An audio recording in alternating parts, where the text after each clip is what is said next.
दोस्तों आज ब्रिजेश क्लासेस में हम दोबारा से हाजिर हुए हैं एक बार फिर।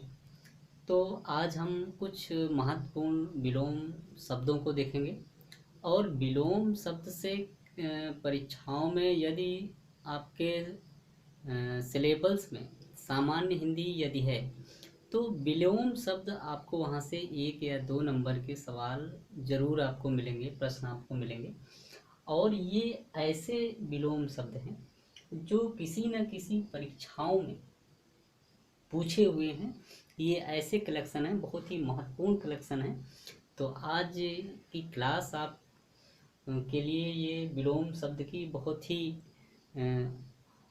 बढ़िया कलेक्शन के साथ हम हाजिर हुए हैं और हम चाहेंगे कि इनको आप अपनी कॉपी में एक अपने नोट में कलेक्ट करके रखिए और जब भी परीक्षाएं नज़दीक आएंगी तो सिर्फ इन्हीं शब्दों के विलोम का आप जो है अभ्यास करेंगे बार बार और यहीं से आपको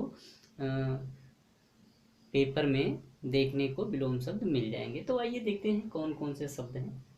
पहला है उत्कृष्ट। उत्कृष्ट का विलोम होगा निकृष्ट। उत्कृष्ट का विलोम निकृष्ट। उत्कृष्ट का मतलब यहाँ अच्छा से है और निकृष्ट का मतलब यहाँ बेकार से है।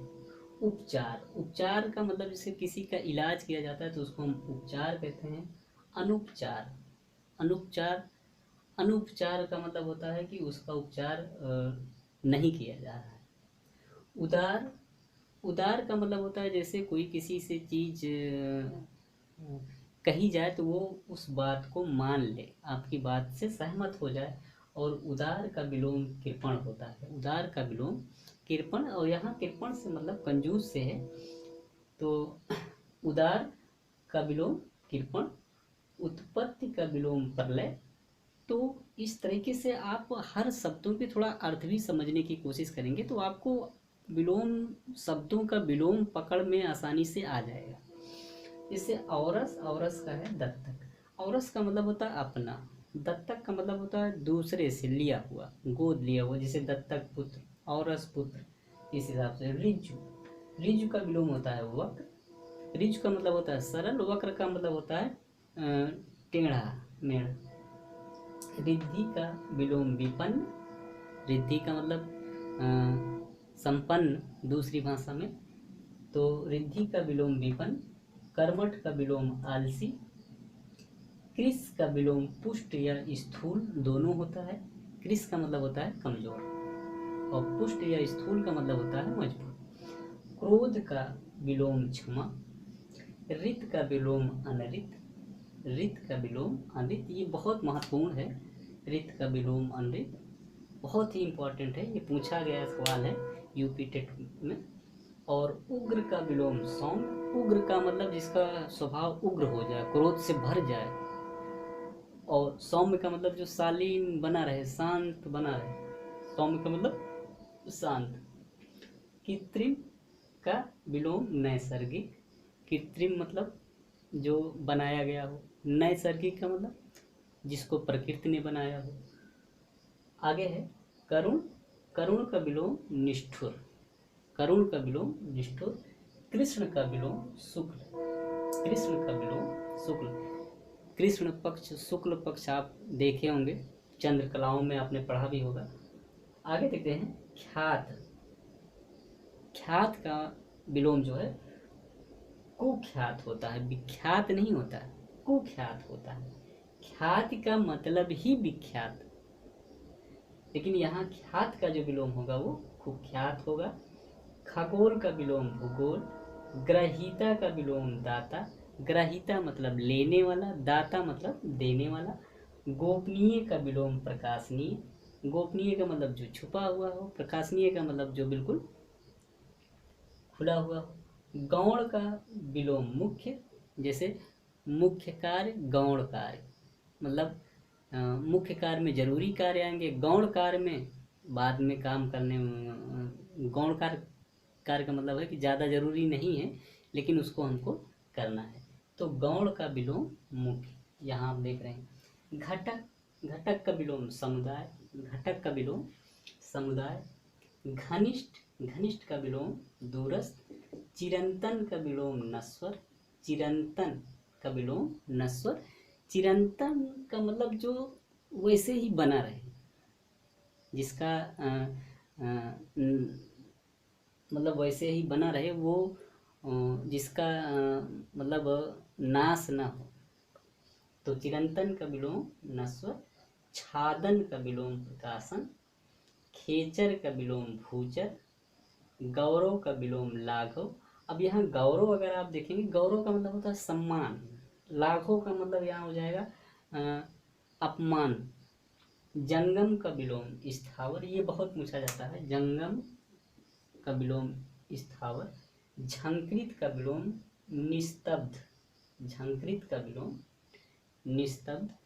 झंकृत का मतलब होता है कि आवाज़, और निस्तब्ध का मतलब होता है कि मतलब बिना आवाज़ के। तट का मतलब होता है किनारा, तट का विलोम मझधार होगा, मझधार का मतलब बीच में। अवलंब का विलोम निरालंब, ये भी बहुत पूछा जाता है, अवलंब का विलोम निरालंब। अमर का विलोम मर्द। आविर्भाव का विलोम तिरोभाव। कुसुम का विलोम वज्र, कुसुम का मतलब होता है मुलायम। अनुलोम का विलोम, अनुलोम का जो विलोम शब्द होगा वो विलोम होगा। अवकाश का अनवकाश। आदि का अंत। आकर्षण का विकर्षण, आकर्षण का विकर्षण। आकर्षण का मतलब जो अपनी तरफ खींचे, आकर्षित करे। विकर्षण का मतलब जो दूर करे, तो आकर्षण का विलोम विकर्षण। अनुज का विलोम अग्रज, अनुज का मतलब होता है छोटा, अग्रज मीन्स बड़ा, तो अनुज का विलोम अग्रज। अपव्यय का विलोम मितव्यय, अपव्यय का मतलब गैर जरूरी खर्च, बेफिजूल खर्ची, तो और मितव्यय का मतलब है कि ज़रूरत के अनुसार खर्च करना, तो अपव्यय का विलोम मितव्यय। अनुलोम का विलोम, ये 2 बार हो गया है, तो चलो कोई बात नहीं। खंडन का विलोम मंडन, खंडन का विलोम मंडन। जैसे देखिए आपने न्यूज में सुनते होंगे कि भाई इन्होंने इस चीज़ का खंडन किया, कि भाई हमने ऐसा नहीं कहा। और महिमा मंडन का मतलब किसी की बात का साथ देना। गरिमा का मतलब, गरिमा का विलोम लघिमा, गरिमा का विलोम लघिमा। ज्वलन का विलोम समन। टीका का विलोम हास्य। अनुकूल का विलोम प्रतिकूल।